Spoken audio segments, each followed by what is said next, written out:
अगर किसी के नहीं समझ में ना दोबारा भी देखना हो तो यूट्यूब पे पढ़िए प्लेलिस्ट, ठीक है ना, 5 क्लासों की, वहां जाके आप देख लेना। भारत की उत्पत्ति और विस्तार की 5 क्लासें हैं टोटल।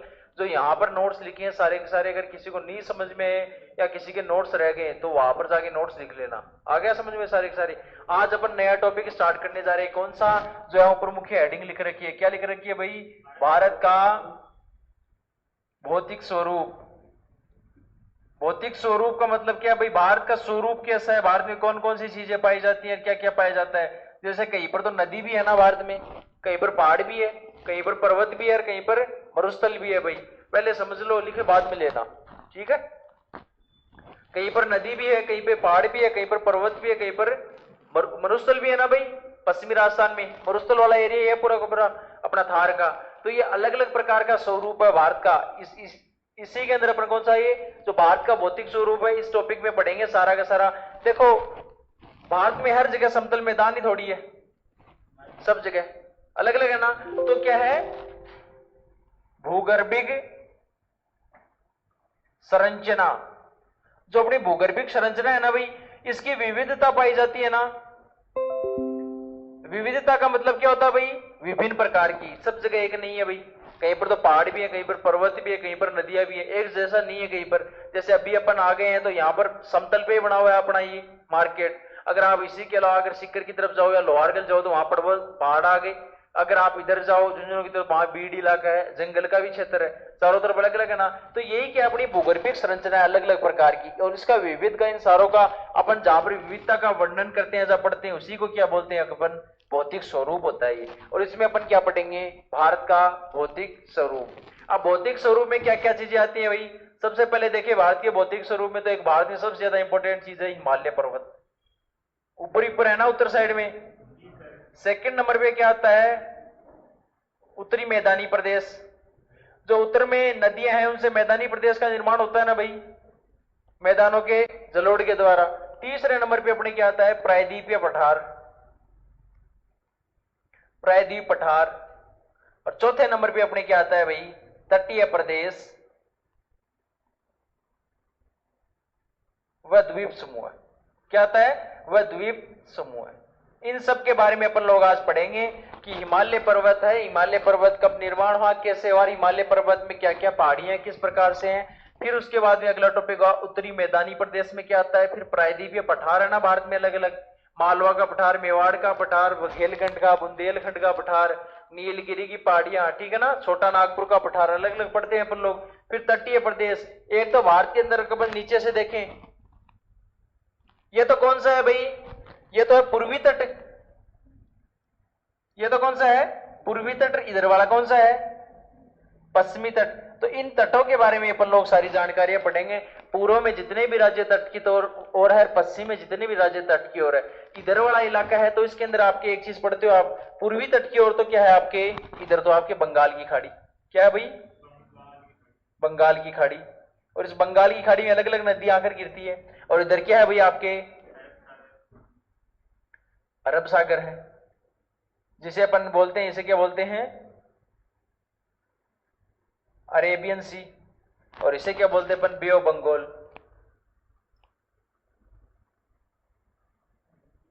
आ गया समझ में? तो उधर तो बंगाली खाड़ी है, इधर क्या है? अरब सागर। और ये दोनों तट कहां लगते हैं? पूर्वी तट तो बंगाली खाड़ी की ओर है, पश्चिमी तट किधर है भाई आपके? अरब सागर की ओर है। आ गया समझ में? इसके अलावा अगर अपन ऊपर देखें, ऊपर तो फिर मुख्य मैदानी प्रदेश स्टार्ट हो जाएगा, जैसे गुजरात वाले कुछ है। इसके बाद में यहां से तो आपकी क्या पाकिस्तान वाला इलाके के साथ में बॉर्डर लग जाएगा।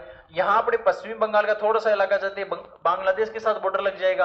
फिर ये वाले इलाके तो सारे बॉर्डर क्षेत्र में आ जाएंगे। फिर इधर म्यांमार के साथ बॉर्डर पूरा ऊपर जाते हैं, यहाँ पर चीन के साथ में बॉर्डर स्टार्ट हो जाएगा इस हिसाब से, ठीक है। बट नीचे वाले ये तो क्या है? पश्चिमी तट और ये पूर्वी तट। तो भाई तट भी है ना भारत में। ऊपर वाली जगह देखें तब तो देशों के साथ सीमा लग रही है, वहां तो कोई तट नहीं है, सारे बॉर्डर है। बट नीचे तट है ना। उसके अलावा बचे क्या है? द्वीप समूह है। अब भारत में 2 द्वीप भी है। कौन से है भाई? एक तो अंडमान निकोबार द्वीप समूह, एक क्या है? लक्षद्वीप समूह है। तो एक तो यहां पर अपन पढ़ते हैं लक्षद्वीप, ठीक है। एक अपने यहां पर क्या है? अंडमान और निकोबार, इस हिसाब से। ठीक है, तो ये दो अपने द्वीप समूह हो गए, इनको पढ़ेंगे। प्रायद्वीपीय पठार, ये सारा इलाका जो राजस्थान में है, इधर वाला इलाका, फिर यहाँ पढ़ेंगे अपन लोग ऐसे, फिर ये इधर वाली पहाड़ियां, फिर ये नीलगिरी की पहाड़ियां, ये सारा पार्ट किस में आता है? इधर ये पठारी प्रदेश के अंदर आता है। आ गया समझ में? फिर आता है हिमालय पर्वत, ये उत्तर वाला इलाका है जो भारत के अंदर ऊपरी ऊपर देखेंगे अपन लोग, वो सारा ये इधर आपके हिमालय पर्वत है पूरा, यहां से पूरा ऐसे ऊपर जाकर, इधर तो आपके 400 किलोमीटर चौड़ा है, इधर जाके 150 किलोमीटर चौड़ा हो जाता है आपके पास। पूर्वी साइड तो मात्र इधर तो 150 किलोमीटर ही चौड़ा है, किलोमीटर में यार इधर कितना चौड़ा है? ये 400 किलोमीटर। तो ये यहाँ पर पूरा हिमालय पर्वत फैला हुआ है। ऊपरी ऊपर तो ट्रांस हिमालय, उसके बाद है मुख्य हिमालय, मध्य हिमालय, और नीचे कौन सी है? शिवालिक श्रेणी। इस हिसाब से हिमालय की चोटियां फैली हुई है यहाँ पर। आ गया समझ में? हिमालय के बाद में मैदानी प्रदेश, यहाँ आपका ये पूरा राजस्थान वाला इलाका है, इधर ये मैदानी प्रदेश रहा, इधर ये वाला पूरा मैदानी प्रदेश रहा, यहाँ पर ये सारे क्या है? मैदानी प्रदेश है। आ गया समझ में? तो अपन क्या है, भारत के भौतिक स्वरूप में, भारत का अलग अलग भौतिक स्वरूप, जैसे हिमालय पर्वत है, भारत के कितने क्षेत्रफल में फैला हुआ, ये भी आपको पता होना चाहिए भाई। ये वाला हिमालय पर्वत भारत के मतलब टोटल देखे तो 5 लाख वर्ग किलोमीटर में फैला हुआ है। कितने में? 5 लाख वर्ग किलोमीटर में, 5 लाख वर्ग किलोमीटर में फैला हुआ है ये आपके क्या चीज? हिमालय पर्वत। और भारत का टोटल क्षेत्रफल कितना है भाई? 32,87,263 वर्ग किलोमीटर। और उसमें कितने एरिया कवर कर रहा है? परसेंटेज के अनुसार देखें तो ये 10.5% कवर कर रहा है भारत के टोटल क्षेत्रफल का। मैदानी प्रदेश जिसमें अपन निवास कर रहे हैं वो कितना कर रहा है? 43.2%। ठीक है। प्रायद्वीपीय पठार कितना कर रहा है भाई? 27.7%। और आपका तटीय प्रदेश व द्वीप समूह कितना कर रहा है? 18.6%। मेरे को ये बताओ टोटल जोड़ेंगे तो 100% हो रहा है क्या? देखो फटाफट देखें क्या, 6 7 और 6 13, 13 और 2 15, 15 और 5 20, 0 2 हासिल बच गई। फिर देखिए 8 8 और 7 15, 15 और 3 18, 18 और 2 बचे हुए 20, वापस 0 2 बच गए, 2 के बाद 3 4 5 5 और 4 9 और 1 10। टोटल 100% क्षेत्रफल बन रहा है क्या? इससे बन रहा है ना टोटल। मतलब कि भारत का टोटल क्षेत्रफल है ना 32,87,263 वर्ग किलोमीटर, वो इस हिसाब से बटा हुआ है। उसमें हिमालय क्षेत्र कितने में है? 10.5%। मैदानी प्रदेश जिसमें अपन निवास कर रहे हैं, खेती बाड़ी कर रहे हैं, सारे काम कर रहे हैं, अपने उद्योग लगे हुए हैं, और भी जितनी एक्टिविटीज अपन कर रहे हैं, अपन कहां पर? मैदानों पे करते हैं, पहाड़ों पे? पहाड़ों पे होती है एक्टिविटी, बट अपन कहां है फिलहाल? मैदान में है ना। उसके अलावा प्रायद्वीपीय पठार कितने भाग पर है? 27.7%। और तटीय प्रदेश भाई ये कितने भी आपके? 18.6%। आ गया समझ में? इसके अंदर अगर अपन पहले अपन पढ़ेंगे तो कौन सा पढ़ेंगे भाई? इसमें सबसे पहले अपन पढ़ेंगे कौन सा? हिमालय पर्वत। कौन सा पढ़ेंगे? हिमालय पर्वत। हिमालय पर्वत का निर्माण कब होना स्टार्ट हुआ था भाई? हिमालय पर्वत का निर्माण स्टार्ट हुआ था आज से 7 करोड़ वर्ष पूर्व। कितने? 7 करोड़ वर्ष पूर्व। देख लो इतना वर्ष पहले हुआ था, 2 करोड़ वर्ष पूर्व तक भी इसका निर्माण हो रहा था। मतलब कि पूर्व तक निर्माण हो रहा था, मतलब कि 7 करोड़ वर्ष तक तो चला था इसका निर्माण होना। कब हुआ? 2 करोड़ वर्ष पूर्व तक। फिलहाल भी हिमालय पर्वत की एक चोटी है काराकोरम, उसकी आज भी हाइट बढ़ते जा रही है धीरे धीरे। आ गया समझ में? अब हिमालय पर्वत का निर्माण ऐसा है कि लोगों ने इकट्ठा किया पर्वत, पत्थर ले लेके उस हिमालय पर्वत को इतना ऊंचा बना दिया। कोई ना कोई एक्टिविटी होगी ना जिसके कारण हिमालय पर्वत का निर्माण हुआ। तो हिमालय पर्वत का निर्माण कैसे हुआ भाई? पहले अपना ये था ग्लोब वाला सिस्टम। यहां पर एक तैतीस सागर था। क्या था? तैतीस सागर। ये ऊपर वाला भाग था अंगारा लैंड, और नीचे वाला कौन सा था? गोंडवाना लैंड।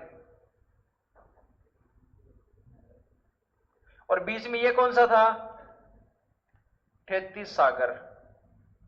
अब क्या हुआ भाई? 33 सागर में क्या हुआ? ये 33 सागर से जैसे जैसे अवक्षेप निकलते जाते भाई, यहां से नदी जा रही है, आगे गिर रही है, तो ये नदी अपने साथ में कुछ कंकड़ पत्थर अवक्षेप लेके नहीं जाती क्या? निक्षेप साथ में। तो वो जैसे जैसे यहां से निकलती लेती गई, इन दोनों अंगारा और गोंडवाना लैंड के बीच में क्या हुआ? भू अभिनति हुई। भू क्या? अभिनति। इससे दोनों पर्वत जैसे आपस में आके मिलते इनसे क्या हुआ? भू अभिनति से इनके रूप में जैसे इनसे निक्षेप तो निकलते गए, और निक्षेप निकल के जैसे भू अभिनति हुई तो इनसे एक पर्वत निकला। जो पर्वत निकला उस वो कौन सा था आपके? हिमालय पर्वत था। जैसे आपके दो पर्वत हैं, वो आपस में जैसे एक जगह आके, मान लो आपने दो पत्थर रख दिए, उनके बीच में से मिट्टी निकालते गए, और वो जैसे पूरी मिट्टी निकलेगी आपस में टकराएंगे। ऐसे टकराते ही आप देखना, या तो क्या होगा, वो नीचे धसेंगी या उनका पार्ट ऊपर की तरफ निकलेगा। तो इसमें जैसे ये भाग ऊपर की तरफ जो निकल के उभर के आया, वो भाग कौन सा था? आपके हिमालय पर्वत। ये तो किसका सिद्धांत था? दो सिद्धांत दिए थे हिमालय के निर्माण में। एक तो कौन थे? कोबर का सिद्धांत था। अब मैंने बताया था ना, ये तो किनका था? कोबर जी का सिद्धांत था। अब दूसरा एक सिद्धांत और था, वेगनर ने दिया था, वेगनर का प्लेट विवर्तनिकी सिद्धांत। प्लेट विवर्तनिकी सिद्धांत, ये अगर आपके शुरू में बेसिक है, ये तैयार करना है आपको, भाई याद रखना है बस। हिमालय पर्वत के निर्माण में किन के दो ने विचार दिए थे? तो कोबर का भूविन्यास सिद्धांत था, और एक वेगनर का था प्लेट विवर्तनिकी। इन्होंने क्या किया? इन्होंने बताया कि ऊपर की तरफ तो क्या था? यूरेशिक प्लेट, और नीचे की तरफ कौन सी थी? भारतीय प्लेट। जब इन्होंने इस हिसाब से कहा कि ऊपर की तरफ ये तो कौन सी थी? यूरेशिक प्लेट, और नीचे की तरफ ये कौन सी थी भाई? भारतीय प्लेट। और इन्होंने बोला कि भारतीय प्लेट किधर खिसक रही थी? उत्तर की ओर खिसक रही थी। और ये उत्तर की ओर खिसकते खिसकते जैसे ये दोनों आपस में टकराए भाई, तो यहां क्या हुआ? अभिसरण हुआ। उस अभिसरण में आपने देखा कि जब दो पत्थर या दो चीजें आपस में टकराओ, दो गुब्बारे ले लो, उनको टकराओ, या तो उनका कुछ पार्ट ऊपर निकलेगा या गुब्बारे कुछ पार्ट ऊपर फूल जाएगा ना। उनको दो को आप प्रेस करके देखना, यही पत्थर में होता है। जब आप पत्थर को फोड़ो, या तो उस पत्थर का भाग नीचे जाएगा, या पत्थर फोड़ो तो उसका भाग किधर आएगा? ऊपर उभरेगा। और जैसे ऊपर की ओर उभरा भाग, वो किसके रूप में आया? आपके हिमालय पर्वत के रूप में। अब इसके अंदर बताऊं, जब आपने दो चीजें लो, घर पर एक चद्दर लो, चद्दर बिछा लो पूरी एक टेबल पे, और उससे दो चीजों को आपस में मिलाओ, मतलब अभिसरण को आपस में मिलाओ। उस चद्दर को आप दूर से समेटते लाओगे, तो जहां से समेटते ला रहे हो वहां तो सलोट पड़ती जाएगी, और बीच वाले भाग में सबसे पहले बीच में सलोट पड़ेगी, जहां से हाथ करते ला रहे हो वहां पर हाथों के पास में सलोट पड़ेगी सबसे पहले। ट्राई करके देखना घर पर, कभी भी बीच में सलोट नहीं पड़ती उसके। आप दो चद्दर ले ली और आपने वहां से हाथ पास में लेके आ रहे हो चद्दर को, तो सबसे पहले जहां से हाथ है वहां सलोट पड़ती है, और बीच वाले भाग में कब? जब तुम एकदम पास में लेके आते हो तब सलोट पड़ती है। तो जैसे अभिसरण होना हुआ, तो दूर दूर से तो सलोट पड़ती गई, और बीच वाला भाग स्लोप ही रह गया। हाइट तो बढ़ गई बट स्लोप रह गया। वो कौन सा पठार हो गया? आपकी तिब्बत का पठार हो गया। ठीक है, कैसे हुआ? जैसे इन दोनों की दोनों प्लेटें टकराई आपस में, मान लो यहां से ये विनति होना स्टार्ट हुई, ये तो स्लोट पड़ गई, ये बीच में से कैसे रह गया? मान लो इधर से ये दोनों प्लेटें आपस में आके जैसे यहां पर प्रेस हुई आपस में, तो यहां पर तो प्रेस होते होते स्लोट पड़ती गई, बीच में भी सीधी स्लोट नहीं पड़ेगी। ये अगर पूरा आके एकदम पास में चिपकता तभी स्लोट पड़ती ना, तो यहां पर वो स्लोट नहीं पकड़ी, तो क्या हुआ? बीच वाला भाग स्लोप ही रह गया, सीधा एकदम समतल। और किसी भी पर्वत के ऊपर जो स्लोप या सीधा समतल भाग पाया जाता है उसे अपन क्या कहते हैं? पठार कहते हैं। पर्वत के ऊपर 1000 मीटर अपन मानते हैं, अगर 1000 मीटर से ऊंचा कोई पहाड़ है, उस पर कोई समतल मैदान है, तो उसे क्या कहते हैं? पठार कहते हैं अपन लोग। तो ये क्या आपका पठार, इसका नाम क्या था भाई? तिब्बत का पठार। क्या नाम था? तिब्बत का पठार। और इसे अपन क्या बोलते हो? तिब्बत के पठार को क्या बोलते हैं भाई? रूफ ऑफ वर्ल्ड बोलते हैं क्या? इसे बोलते हैं क्या? विश्व की छत, रूफ ऑफ वर्ल्ड बोलते हैं इसे। क्या बोलते हैं?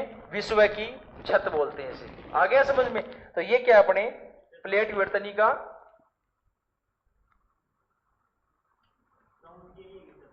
क्या चीज?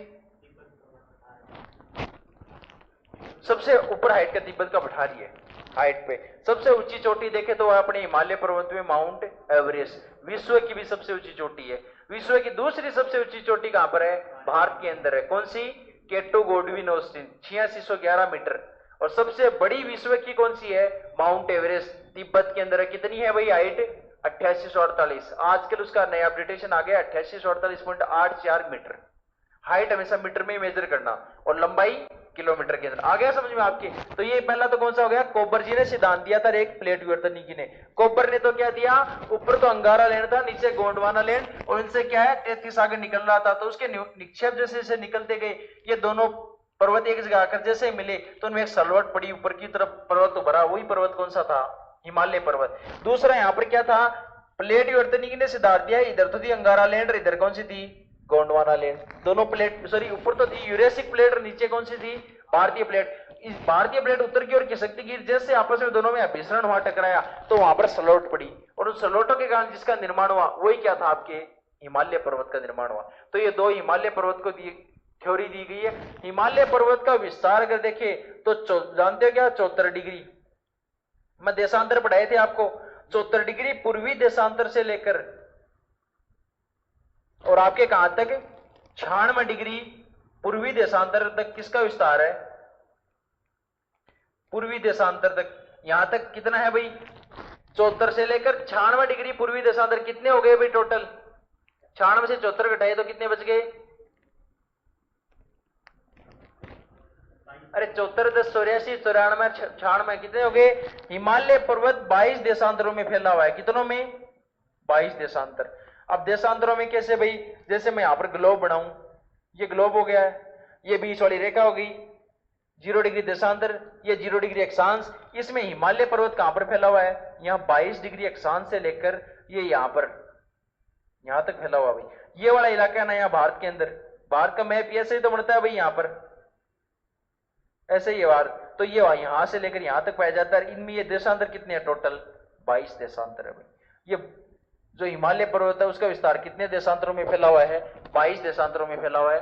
कहां से लेकर 74 डिग्री पूर्वी देशांतर से लेकर 96 डिग्री पूर्वी देशांतर तक। ये आपके हिमालय पर्वत है। 7 करोड़ वर्ष पूर्व इसका निर्माण स्टार्ट हुआ था। कोबर ने और वेगनर ने यह सिद्धांत दिया था कि हिमालय पर्वत बना कैसे था, उसका निर्माण कैसे हुआ था, अपने आप तो बना नहीं था।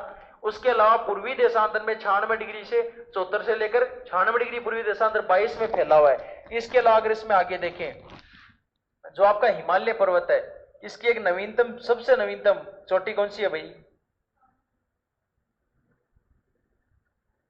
हिमालय पर्वत खुद भी क्या है भाई, हिमालय पर्वत एक क्या है, नवीनतम पर्वतमाला है। क्या भाई, नवीनतम पर्वतमाला है भाई।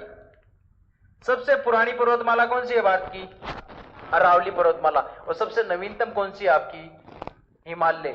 स्टार्ट तो हुआ था टीरियासिक काल में 7 करोड़ वर्ष पूर्व, और टर्शियरी काल 2 करोड़ वर्ष पूर्व तक इसका निर्माण होते होते कहां तक हुआ था भाई, टर्शियरी काल में आते आते इसका निर्माण पूरा हुआ था। इसलिए अपन इसको क्या कहते हैं, नवीनतम। मतलब स्टार्ट तो हुआ कब, टीरियासिक काल में, पूरा कब आके हुआ, टर्शियरी काल में इसका निर्माण पूरा हुआ। इसके लिए अपन क्या कहते हैं इसको, नवीनतम पर्वतमाला। और इसकी भी सबसे नवीनतम कौन सी है भाई, इसकी भी सबसे नवीनतम है शिवालिक। नीचे नीचे वाली श्रेणी है इसकी शिवालिक, वो सबसे नवीनतम श्रेणी है भाई हिमालय की। सबसे क्या चीज, अरावली का इससे बहुत पहले हो गया था, प्राचीन समय की है सबसे अरावली का निर्माण। जैसे युग चले थे टर्शियरी, ये अलग अलग टीरियासिक काल, टर्शियरी युग। जब आप वर्ल्ड जियोग्राफी पढ़ते हो ना आगे चलकर, आपके इतना आता नहीं है, बट वर्ल्ड जियोग्राफी में जैसे आप बीए करो या एमए करो, तब वहां पर आपके काल आते हैं। शुरू में जैसे आप पढ़ना स्टार्ट करते हो तो उसमें काल आता है, टर्शियरी काल, टीरियासिक काल, अलग अलग युग आते हैं। उसके अनुसार इनका निर्माण हुआ था। अरावली पर्वत हिमालय पर्वत से बहुत पुराना है। आ गया समझ में, इस हिसाब से। अब हिमालय पर्वत देखें अपन लोग, इसका विस्तार कहां से कहां तक है। तो हिमालय पर्वत अगर ये भारत रहा,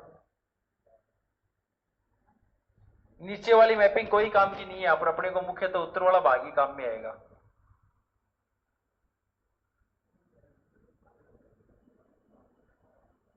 चलो, तो यहां पर ये वाला इलाका है कौन सा, आपके यहां से लेकर हिमालय पर्वत इस हिसाब से फैला हुआ है, इस हिसाब से फैला हुआ है हिमालय पर्वत। यहां कहां से फैला हुआ है, इधर नंगा पर्वत से लेकर नामचा बरुआ, कहां तक फैला हुआ है, नामचा बरुआ पर्वत तक। कितने में फैला हुआ भाई, ये टोटल फैला हुआ कितने में, 2400 किलोमीटर में। कितना, 2400 किलोमीटर में। इसकी ये वाली चौड़ाई कितनी है, 400 किलोमीटर। सॉरी कितनी है, ये वाली तो हाँ 400 किलोमीटर है, और ये वाली कितने किलोमीटर है चौड़ाई, 150 किलोमीटर। आ गया समझ में। इधर से तो चौड़ा है पूरा 400 किलोमीटर एरिया है, और आगे चलकर पूर्व में जाकर हिमालय पर्वत कितना हो जाता है, 150 किलोमीटर चौड़ा। उसके अंदर इसकी पूरा ये एरिया देखे कितनी लंबाई है भाई, नंगा पर्वत से लेकर नामचा पर्वत तक ये पूरा 2400 किलोमीटर में है। नंगा पर्वत है वो मुख्यतः यहाँ भारत वाले इलाके में ही है, बट इसको अपन पाकिस्तान में भी आता है कुछ भाग, आगे समझ में। और नामचा बरवा कहां पर है? चीन के अंदर है भाई। किसमें है? चीन के अंदर है भाई। यहां तक पूरा हिमालय पर्वत फैला हुआ है। इसके सबसे ऊपरी ऊपर वाली श्रेणी है, इसको अपन क्या कहते हैं, उसको अपन देखेंगे भाई। हिमालय पर्वत की सबसे ऊपरी ऊपर वाली श्रेणी है, उसको अपन क्या कहते हैं भाई? ट्रांस हिमालय। जो जियोग्राफी का स्टूडेंट रहा है ना, उसको जरूर पता होगा। ये जो ऊपरी ऊपरी वाली श्रेणी है, यहां तक ये रही, एक ये रही, एक इधर है। तो इनके अंदर अगर अपन देखें तो सबसे ऊपरी ऊपरी वाली श्रेणी का क्या नाम होता है? ये तो है ट्रांस हिमालय। ये कौन सा है? ट्रांस हिमालय। ये बीच वाला कौन सा है भाई? मुख्य हिमालय। इसी को वरहद हिमालय भी बोलते हैं भाई। क्या बोलते हैं? इसी का नाम वरहद भी है, ठीक है। और इधर वाले का, इसका पूरे का क्या नाम है? पूर्वांचल। पूर्वांचल हिमालय। इस हिसाब से हिमालय को बांट रखा भाई पूरे को। आ गया समझ में? इस हिमालय के अंदर भी देखें तो सबसे ऊपरी ऊपरी कौन सी है भाई आपके?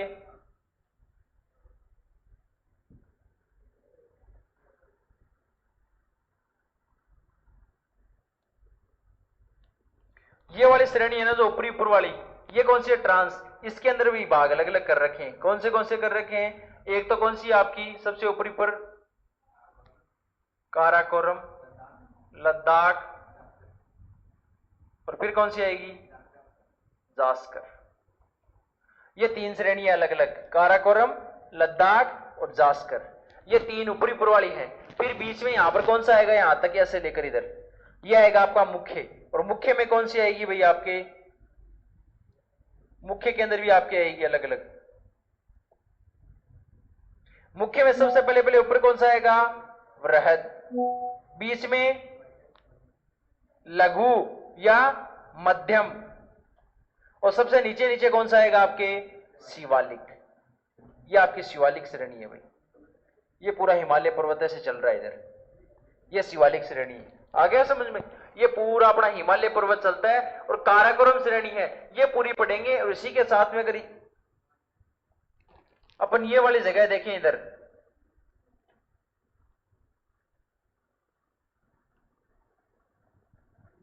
तो इधर वाला कौन सा है भाई? ये बचा फिर पूर्वांचल। और पूर्वांचल के अंदर आपके क्या है? ये पूर्वांचल मणिपुर की मिजो पहाड़ियां रही, असम की पहाड़ियां रही, ठीक है। ये वाले जो पूर्वांचल अरुणाचल प्रदेश का भाग रहा, मणिपुर, मिजोरम और असम और मेघालय की जो पहाड़ियां हैं, वो किस में आती है आपके भाई? पूर्वांचल हिमालय के अंदर आती है। बाकी ये अपना मेन है ही सबसे ऊपरी ऊपर वाला कारक। ये तो किस श्रेणी में आता है भाई? सबसे ऊपरी ऊपर देखे तो ये तो आता आपके ट्रांस हिमालय में, ये आता आपके मुख्य हिमालय में, और ये पूर्वांचल इधर वाला अलग है पूरा हिमालय। आ गया समझ में? अब इसके अंदर अगर अपन देखें सबसे पहले ऊपरी ऊपर, इस काराकोरम की सबसे ऊंची चोटी का क्या नाम है भाई? K two Godwin Austen. क्या है? केटू या Godwin Austen. K two Godwin Austen. इसकी सबसे ऊंची चोटी का नाम क्या है? राकापोसी। इसकी सबसे ऊंची चोटी का नाम क्या है? कामेट। इसकी हाइट है 8611 मीटर। इसकी हाइट कितनी है भाई? 7788 मीटर। और इसकी है 7756 मीटर। ये मुख्य चोटी है ऊपर वाली। सियाचिन बॉर्डर नहीं है, सियाचिन ग्लेशियर है। सियाचिन आता है आपके इस काराकोरम श्रेणी में। क्या है? एक सियाचिन ग्लेशियर है, सियाचिन ग्लेशियर। ये काराकोरम श्रेणी के ऊपर है सियाचिन ग्लेशियर, और ये 76 किलोमीटर में फैला हुआ है। मतलब के ऊपर जो पहाड़ है, इस पहाड़ पर 76 किलोमीटर में ये बर्फ की सिल्ली है, कितनी बड़ी ग्लेशियर है। ग्लेशियर का मतलब क्या है? ये पूरा बर्फ से बना हुआ है, पूरा कंप्लीट। जैसे अपने आर्मी के जवानों की ड्यूटी रहती है ना सियाचिन ग्लेशियर में, तो ये वो वाला पार्ट है। लगभग 76 किलोमीटर के समथिंग इसकी क्या है?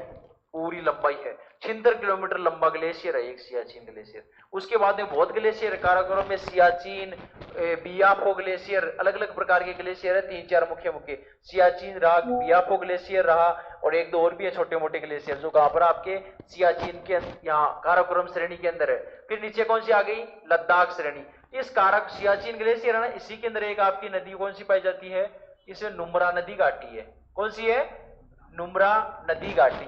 इसी के आपके कई बार क्वेश्चन आ जाता है, इसी को अपन क्या बोलते हैं, फूलों वाली घाटी। क्या कहते हैं, फूलों वाली घाटी। अब कई बार क्वेश्चन आ जाता है फूलों का निम्न में से कहां पर या किस हिमालय की श्रेणी में फूलों वाली घाटी है, तो आगे आपके लद्दाख में, काराकोरम में, जास्कर में या लघु हिमालय में। तो किसके अंदर आपके काराकोरम में है कौन सी, फूलों वाली, क्या है, फूलों की घाटी। इसके अंदर एक चीज और अभी आपके काराकोरम के अंदर, इसके अंदर 2 कुबड़ वाले ऊंट पाए जाते हैं, 2 कुबड़ वाले ऊंट। देखा है क्या कभी, टीवी में देख लेना, जैसे सऊदी अरब में बहुत पाए जाते हैं, 2 कुबड़ होती है। अपने तो ऊंटों की 1 कुबड़ होती है, उनके 2 कुबड़ होती है, ऐसे आ गया समझ में। तो 2 कुबड़ वाले ऊंट पाए जाते हैं कहां पर, वही काराकोरम के अंदर। फिर नीचे आ गया लद्दाख श्रेणी, आ गया लद्दाख श्रेणी की मुख्य बात है इसमें राकापोशी है और लद्दाख का पठार पाया जाता है। भारत का सबसे बड़ा पठार कौन सा है, लद्दाख की श्रेणी के अंदर पाया जाता है, क्या नाम है, लद्दाख का पठार। और इससे नीचे देखें तो कौन सा है, जास्कर। जास्कर श्रेणी के अंदर क्या है भाई, जास्कर की सबसे ऊंची चोटी तो क्या है, कामेट, कहां पर है, उत्तराखंड में। और इस जास्कर वाले के अंदर एक चीज है, लद्दाख और जास्कर के बीच से एक नदी निकलती है, कौन सी निकलती है भाई, यहां से कौन सी नदी निकलती है भाई, सिंधु। और ये सिंधु 5 नदियों का संगम है, इसीलिए इसको पंजाब कहते हैं, पंजाब। आपका मतलब क्या होता है भाई, क्षेत्र। आपका मतलब होता है क्षेत्र, और पंच आब, 5 नदियों का आब होता है, एक नदी का भाग होता है पूरा, 2 नदियों का आब क्षेत्र। और पंच यानी 5 और आब यानी 5 नदियों का आब। तो 5 नदियों का आब कौन सा है, सिंधु नदी है। और उसमें कौन सा है भाई, सीरीज वाइज बताओ, कोई बता सकता है मेरे को, सबसे ऊपरी ऊपर कौन सी है, सबसे ऊपरी ऊपर, तुक्के मत मारो, हाँ सारे बता दो जितने याद है।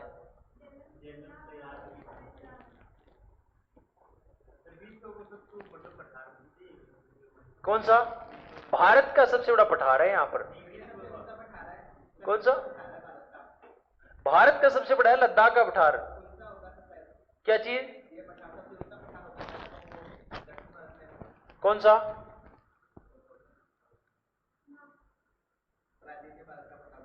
प्रायद्वीपीय पठार में तो 10 पठार है। कौन से, बुंदेलखंड, बघेलखंड, छोटा नागपुर रहा, अलग अलग पठार है, वो चीज है। हाँ भारत में सबसे ऊंचाई पर है ये पठार, लद्दाख का पठार। वैसे तो अगर पठार देखिए सबसे बड़ा तो कौन सा, रूफ ऑफ वर्ल्ड, पामीर का पठार है सबसे बड़ा। तो हाँ पामीर का पठार है ना सबसे बड़ा, मैंने नाम भी तो बताया था ना, रूफ ऑफ वर्ल्ड, पीछे वाले पेज में बताया होगा, विश्व की छत, ये बताया हुआ तो है, वो चीज है विश्व की छत। तो ये कौन सा आपके भाई, काराकोरम, लद्दाख और जास्कर श्रेणी के अंदर है। सिंधु नदी के अंदर सबसे ऊपरी पर कौन सी आती है भाई आपके, झेलम। फिर चेनाब, देख देख के नहीं बताना भाई, रावी, व्यास,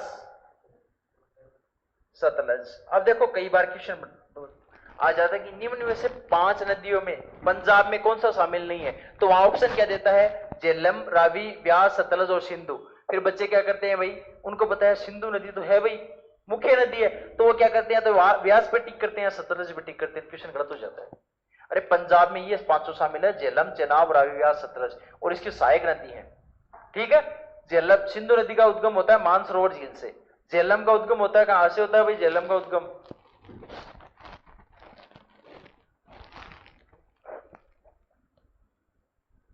कहां से होता है, किसी को पता है, जम्मू कश्मीर में होता है, सॉरी लद्दाख के वाले इलाका इधर, यहां से होता है, किसका, अरे झेलम का उत्तराखंड कहां गया, उत्तराखंड तो हिमाचल प्रदेश से भी नीचे है। कौन सा, श्रीनगर इस नदी के किनारे बसा हुआ, इतना तो मैं बता दूं, झेलम के, झेलम, ये अपवाह तंत्र में पढ़ाऊंगा ये पूरा पाठ। तो वैसे झेलम रहा, चेनाब रहा, रावी रहा, व्यास, सतलज, जैसे सतलज निकलता है राकस ताल से, व्यास निकलती है व्यास कुंड से, रावी निकलती है रोहतांग दर्रे से, चेनाब निकलती है चंद्रोर बागा से, और झेलम नदी निकलती है शेषनाग वेरीनाग। नाम सुना है कि कभी, शेषनाग वेरीनाग जगह है, वहां से निकलती है आपकी झेलम, और चंद्र और बागा से निकलती है चेनाब, रावी निकलती है रोहतांग दर्रे से, रोहतांग दर्रे के दक्षिण में है व्यास कुंड, व्यास कुंड से निकलती है व्यास, और आपके इधर ये वाला इलाका है कैलाश पर्वत, ये एक जगह है भाई, यहां पर ध्यान रखना, यहां पर कौन सी, कैलाश पर्वत। कैलाश पर्वत किसके अंडर आता है? चीन के अंडर आता है। आजकल इस पे किसी को नहीं चढ़ने का अधिकार अभी। इस कैलाश पर्वत के उन्होंने, चीन ने बैन लगा दिया, इस पे चढ़ नहीं सकते कैलाश पर्वत पर। यहां से ऊपर वाले इलाके से निकलती है सिंधु, और इस जगह का क्या नाम है? मानसरोवर झील। और इसके दक्षिण में क्या है यहां पर? राकस ताल। उस राकस ताल से क्या निकलता है भाई? आपके सतलज नदी। आ गया। एसएससी में, आरपीएफ में बहुत बार क्वेश्चन पूछता है, निम्न में से इस नदी का उद्गम कहां से होता है? उसमें चार ऑप्शन दे देते हैं उद्गम स्थल से। या तो कोई प्रायद्वीप या पठार की नदी पूछ लेता है, या आपकी उत्तर भारत की नदी पूछ लेता है। क्या चीज? हाँ, वो ये नदियों के उद्गम से क्वेश्चन आता है बहुत ज्यादा। तो ये आपके पूरा हिमालय क्षेत्र के बारे में ऊपर से जानकारी थी। अब इनके बारे में अंदर से अपन पढ़ेंगे, थोड़ा लिखेंगे साथ साथ में। जैसे काराकोरम में मैंने बता दिया, गोल्डन ओशन इसकी सबसे ऊंची चोटी है। इसके अंदर पठार है, सबसे ऊंचा कौन सा है? जिसे अपन पामीर का पठार या रूफ ऑफ वर्ल्ड बोलते हैं। आपके आ गया समझ में? उसी के अलावा इसका केटू गोडविन ऑस्टिन के अंदर बहुत से ग्लेशियर है, सियाचिन रहा, बियाफो रहा, और भी नाम है दो तीन उनके, वो ग्लेशियर हैं। उसके अलावा काराकोरम में क्या है? आपके नुम्रा नदी घाटी है, जो तीन नदियों का संगम है। सोन, केन और नुम्रा, ये तीन नदियां है, उनका संगम है। कौन सी? नुम्रा। और इस नुम्रा नदी घाटी का ही नाम क्या बोलते हैं? इसका पुराना नाम था डुमरा। डुमरा है ना अपने यहाँ पर नवलगढ़ में, है ना डुमरा, उसी के नाम पर था डुमरा। और उस डुमरा को क्या कहते थे वहां की भाषा में? फूलों वाली घाटी। क्या कहते थे? फूलों वाली घाटी। और वही प्रसिद्ध है। इस जगह पर दो कुबड़ वाले ऊंट है। और ये जो आपका काराकोरम है, ये ठंडा शुष्क मरुस्थल है। गर्म मरुस्थल तो देखा है ना आपके पश्चिम में है भाई, राजस्थान के, है ना भाई? है कि नहीं है?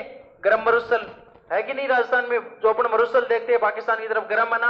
अब ठंडा मरुस्थल भी होता है। मरुस्थल दो प्रकार के होते हैं, ठंडा मरुस्थल भी है भाई वहां पर, ठीक है, बर्फ वगैरह।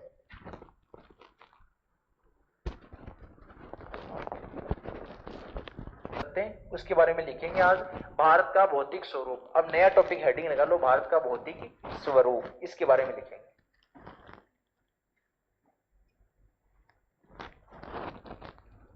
भारत का भौतिक स्वरूप।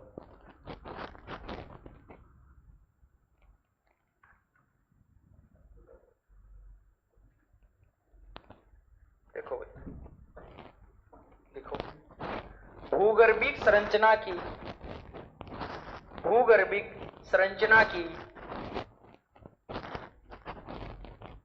विविधता ने देश में, विविधता ने देश में उच्चावच व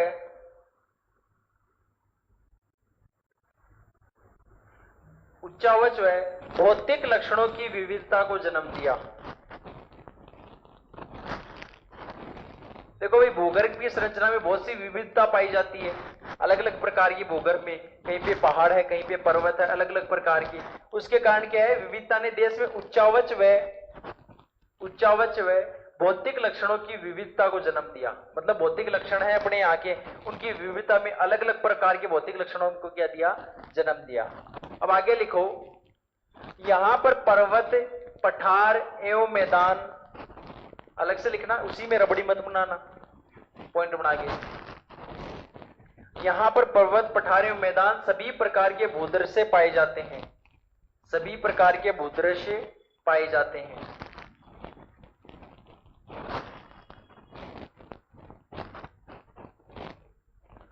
अब आगे हेडिंग लगा लो, भौतिक लक्षणों व उच्चावचों की, भौतिक लक्षणों व उच्चावचों की विविधता के आधार पर, भौतिक लक्षणों व उच्चावचों की विविधता के आधार पर भारत का भौतिक विभाजन, भारत का भौतिक विभाजन। और उसके अंदर ये चारों लिख लो। पहला हिमालय पर्वत 10.5%, ये ऊपर वाला रहने देना 5 लाख वर्ग किलोमीटर, ये आगे मैं हिमालय में लिखवा दूंगा। ये चारों लिख लो ऐसे कैसे, और आगे परसेंटेज लिख लो कोष्टक में। एनसीईआरटी में 6 भागों में बांट रखा है भाई, वो भी बताऊंगा, नीचे इसके लिखवाऊंगा। एनसीईआरटी के अनुसार उसने 6 भागों में बांट रखा है इसको।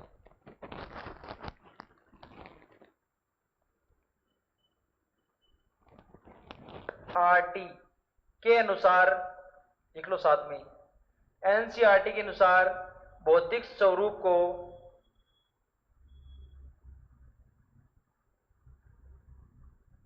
छह भागों में बांटा है।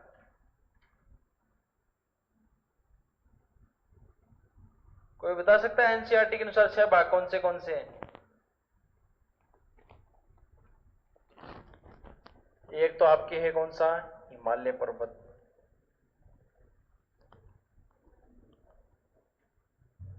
दूसरा लिख लो प्रायद्वीप पठार,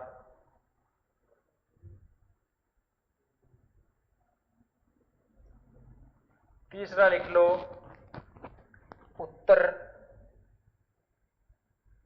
उत्तरी मैदानी प्रदेश,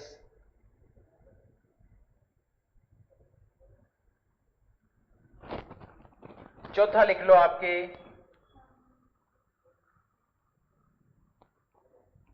तटीय प्रदेश, पांचवा लिख लो द्वीप समूह है, और छठा लिख लो पश्चिमी मरुस्थल।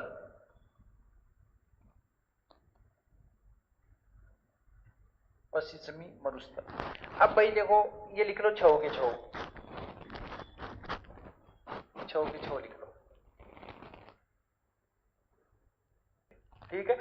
सेकंड पेज पे देखो भाई, अगला अपन स्टार्ट करेंगे। सबसे पहले कौन सा, थोड़ा वो डाटा देखेंगे अपन हिमालय पर्वत के बारे में। सबसे पहले हेडिंग लगाओ हिमालय पर्वत, और क्वेश्चन में लिख लो 10.5%।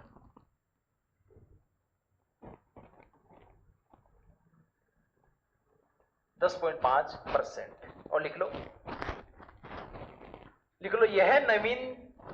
यह नवीनतम पर्वतमाला है, यह नवीनतम पर्वतमाला है। इसके अंदर लिखो, और नीचे अलग से लिखो या इसी में लिख लो, इसकी सबसे नवीनतम पर्वतमाला, वह इसकी सबसे नवीनतम पर्वतमाला कौन सी है भाई, हिमालय भी नवीनतम है, इसकी सबसे नवीनतम कौन सी है, लिखो शिवालिक। इसकी सबसे नवीनतम, वह इसकी सबसे नवीनतम पर्वतमाला शिवालिक है।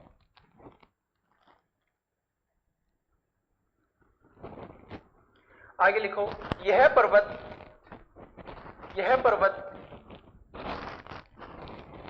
पर्वतीय प्रदेश भारत के उत्तर में, यह पर्वतीय प्रदेश भारत के उत्तर में वृहद चाप के रूप में, वृहद चाप, ये देखो मैंने बनवाया था, ये पूरा चाप सा ही तो बना रखा है भाई इन्होंने यहां पर, देखो ये पूरा वृहद चाप उत्तर के अंदर भारत की। तो लिखो यह भारत के उत्तर में वृहद चाप के रूप में 5 लाख वर्ग किलोमीटर में फैला हुआ है। क्योंकि अपन इसका एरिया ले रहे हैं तो एरिया में लिखो 5 लाख वर्ग किलोमीटर में फैला हुआ है, 5 लाख वर्ग किलोमीटर में फैला हुआ है। अब आगे लिख लो देशांतरीय विस्तार, एक छोटी सी हेडिंग लगा लो, मिनी हेडिंग, देशांतरीय विस्तार, और उसके अंदर लिख लो इसका देशांतरीय विस्तार 74 डिग्री पूर्वी देशांतर से 96 डिग्री पूर्वी देशांतर तक लगभग 22 देशांतरों में फैला है। इसका देशांतरीय विस्तार 74 डिग्री पूर्वी देशांतर से 96 डिग्री पूर्वी देशांतर लगभग 22 देशांतरों में फैला है।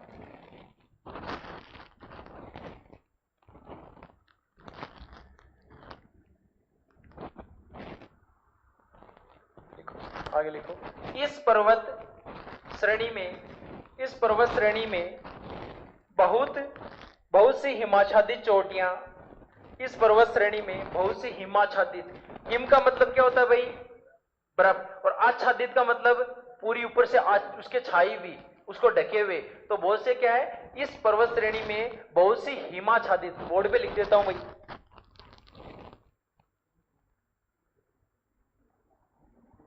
हिमाच्छादित, बहुत सी हिमाच्छादित बर्फ की चोटियां हैं जिनसे भारत की नदियों का उद्गम होता है, जिनसे भारत की नदियों का उद्गम होता है भाई। बहुत सी चोटियां ऊपर, उन्हीं से तो भारत की नदियों का उद्गम होता है। जैसे इसके अंदर सियाचिन ग्लेशियर है, उसमें नुब्रा नदी घाटी है, उसके अलावा वो शेषनाग वेरीनाग रहा, उसके अलावा नीचे आएंगे चंद्रभागा रहा, गंगोत्री हिमनद, यमुनोत्री हिमनद, संतोतथ, पिंडर, ये हिमनद अलग अलग। गंगोत्री, जो गंगा नदी का उद्गम होता है वो कहां से होता है, गंगोत्री हिमनद से, बर्फ से बना हुआ हिमनद है। यमुना का किससे होता है, यमुनोत्री हिमनद से। संतोतथ भी ग्लेशियर का नाम है, पिंडर, ये अलग अलग ग्लेशियर के नाम है, ठीक है, लिख लिया इतना। फिर आगे लिखो, हिमालय पर्वत की उत्पत्ति से संबंधित सिद्धांत, हिमालय पर्वत की उत्पत्ति से संबंधित सिद्धांत, और उसमें पहला लिखो कोबर का, दोनों लिख लो, कोबर का सिद्धांत, दूसरा लिख लो वेगनर का प्लेट विवर्तनिकी सिद्धांत। ये कोबर का सिद्धांत, दूसरा वेगनर का प्लेट विवर्तनिकी सिद्धांत, ये दो सिद्धांत दिए थे।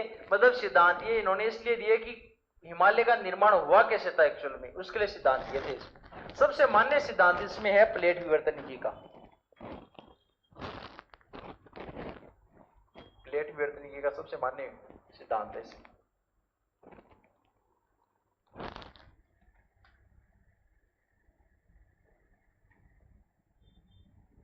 अब इसके अंदर लिख लो पहला कोबर का सिद्धांत,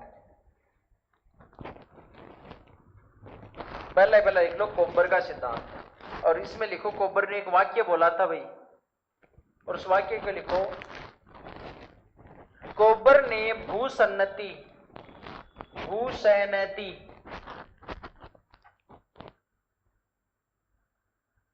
कोबर ने भूसन्नति को पर्वतों का पालना का है, पर्वतों का पालना का है। अब इस चीज को समझना भी तुम बोर्ड पे। उसका मानना यह था कि जब भी भूसन्नति या भू अभिनति होती है ना, तभी किसका निर्माण होता है भाई, आपके पर्वत का। मतलब कि अपन पालने का किस लिए बोलते हैं भाई, किसी चीज का जन्म होता है तो उसको पालने में रखते हैं, तो उसने बोला पर्वतों का जन्म या पालना किसे कहते हैं भाई, भूसन्नति को। जैसे दो जगह बीच में कोई निक्षेप निकलेगा नदी के द्वारा, उनके आपस में भूसन्नति होगी, उसके कारण कोई भाग उभर के आएगा, तो किसका निर्माण होगा, अपने पर्वत का निर्माण होगा। इसलिए उसने, अगर मान लो किसी चीज से किसी चीज का निर्माण हो रहा है, तो अपन ये बोल देते ना भाई इसके जन्म होने का कारण यही है। आ गया समझ में? तो इसने बोल दिया कि भूसन्नति को क्या कहते हैं, पर्वतों का पालना कहते हैं, मतलब जन्म स्थान कहते हैं भूसन्नति को। आ गया समझ में? अब आगे लिखो इसी के अंदर कि कोबर महोदय के अनुसार, कोबर महोदय ये जो विद्वान है ना भाई, साइंस में कोई खोज करता है उसको साइंटिस्ट कहते हैं, है ना, वैज्ञानिक कहते हैं। और हिंदी में कोई, हिंदी के अगर कोई बड़ा कवि हो तो उसे क्या कहते हैं लोग, क्या चीज,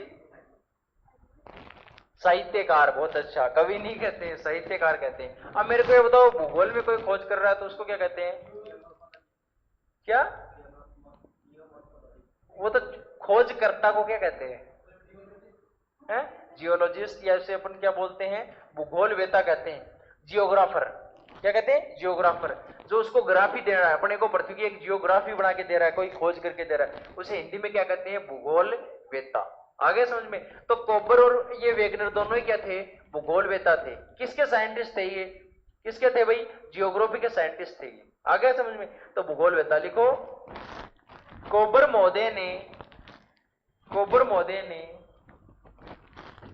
7 करोड़ वर्ष, 7 करोड़ वर्ष, 7 वर्ष नहीं 7 करोड़ वर्ष पूर्व हिमालय के स्थान पर बताया, कोबर महोदय ने बताया 7 करोड़ वर्ष पूर्व हिमालय के स्थान पर क्या था भाई, टेथिस सागर था।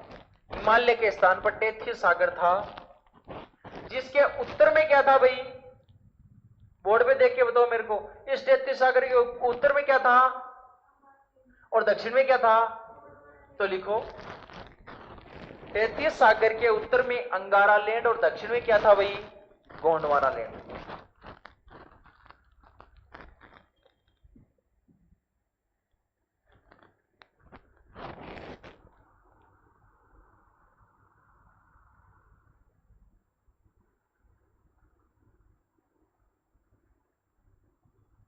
लिखना, इसी में मत मिला देना। जब प्रदेशों से निकलकर आने वाली नदियां, जैसे टेथिस सागर में आके मिल रही अलग अलग नदियां, वही सागर था, ये नदी थोड़ी थी। तो लिखो प्रदेशों से आकर मिलने वाली नदियां, नदियों के कारण, प्रदेशों से आकर मिलने वाली नदियों के कारण टेथिस सागर, टेथिस सागर, टेथिस सागर में भूसन्नति, टेथिस सागर भूसन्नति में तलछट, तलछट और कोष्टक में लिख लेना अवसाद। तलछट को, तल क्या होता है भाई, तड़ा, और छठ का मतलब उसके अंदर अवसाद आ जाता है। जो भी चाहे किसी प्रकार का अवसाद हो, चाहे मिट्टी हो, चाहे कंकड़ हो, पत्थर हो, तो तलछट के कोष्टक में लिख लेना अवसाद। क्या अवसाद, लिखो तलछट क्वेश्चन लिख लो, अवसाद जमा होती रही, अवसाद जमा होती रही, मतलब कि नदी आ रही है भाई, नदी आ रही तो अपने साथ सिर्फ पानी लेके आती है या अवसाद के रूप में मिट्टी भी लाती है, कंकड़ पत्थर, तुम नदी के अंदर कपड़ा डाल दो, कचरा डाल दो, कुछ भी डाल दो तो अपने साथ ले जाएगी, तो वो किस में आ जाएगा भाई, तलछट या अवसाद के रूप में आ जाएगा। और नदी कचरा छोड़ती जाती है, जब भी तुम नदी के पास जा के देखना, जब भी उसका किनारा होता है ना, वहां पर एक अलग ही प्रकार की मिट्टी होती है, वो कौन सी होती है, खादर होती है। खादर कौन सा होता है, नवीनतम जलोढ़ होता है, और बांगर क्या होता है, पुराना जलोढ़ होता है नदी के पास में। तुम एक चीज देखना, बट सबसे ज्यादा उपजाऊ कौन सा होता है, बांगर ही होता है, क्योंकि खादर तो क्या होता है, मड होता है एकदम कच्चा, ठीक है, बट अपन ज्यादा से ज्यादा कौन सा काम में लेते हैं, बांगर।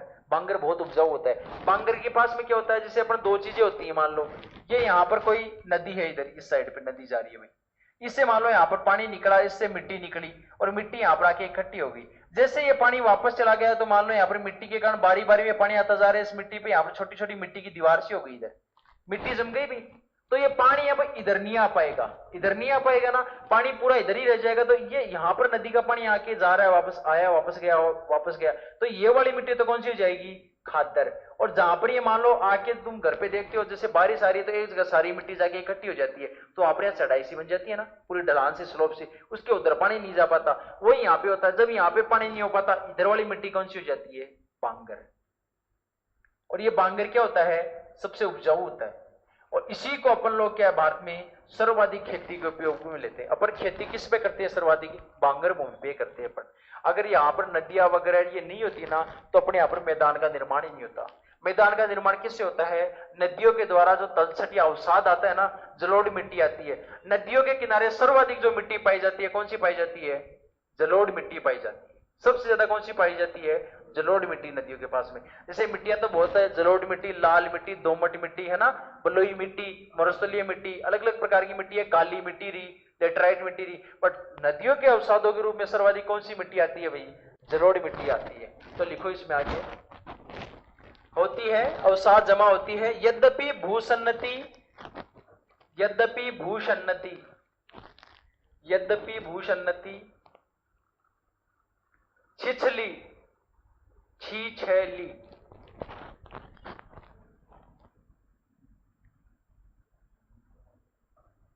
यद्यपि भूसन्नति छिछली व निक्षेपित, छिछली किंतु निक्षेपित तलछट के दबाव से, छिछली,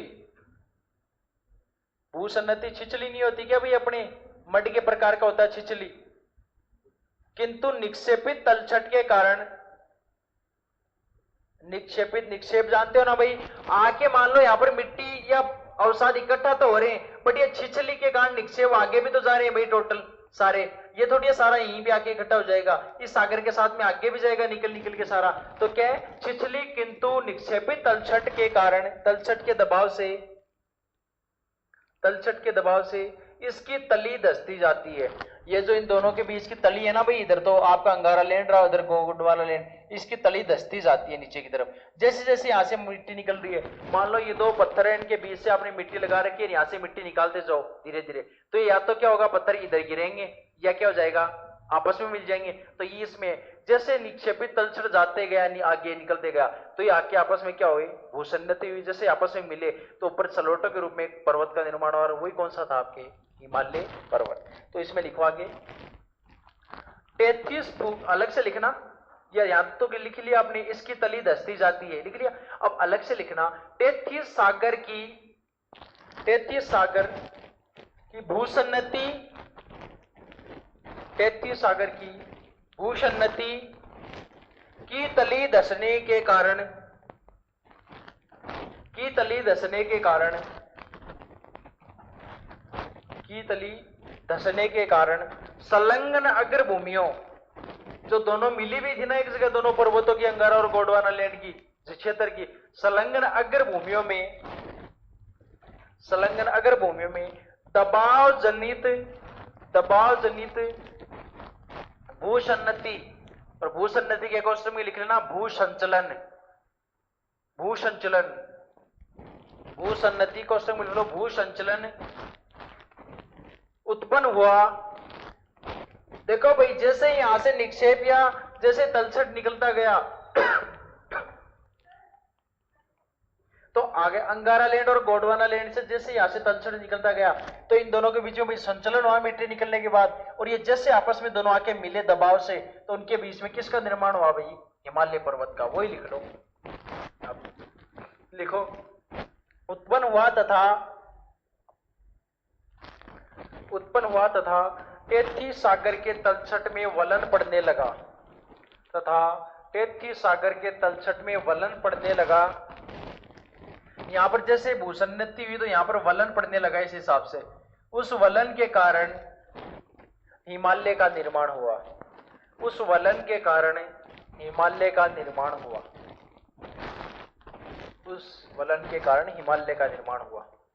आगे लिखो, नोट लगा के दो चीजें लिख लो इस कोबर के सिद्धांत में।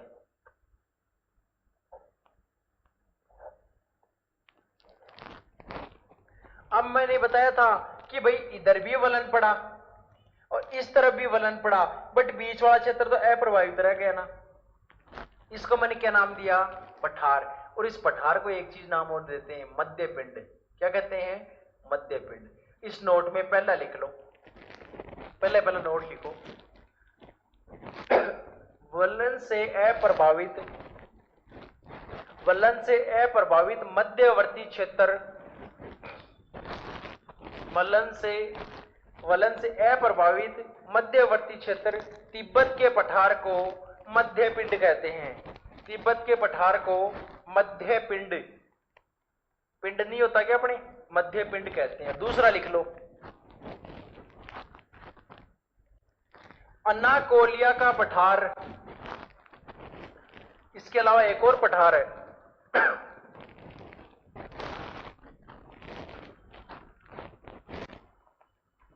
अनाकोलिया का पठार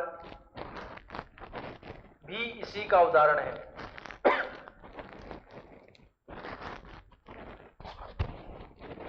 अनाकोलिया का पठार भी इसी का उदाहरण है। बाकी कल करवाएंगे।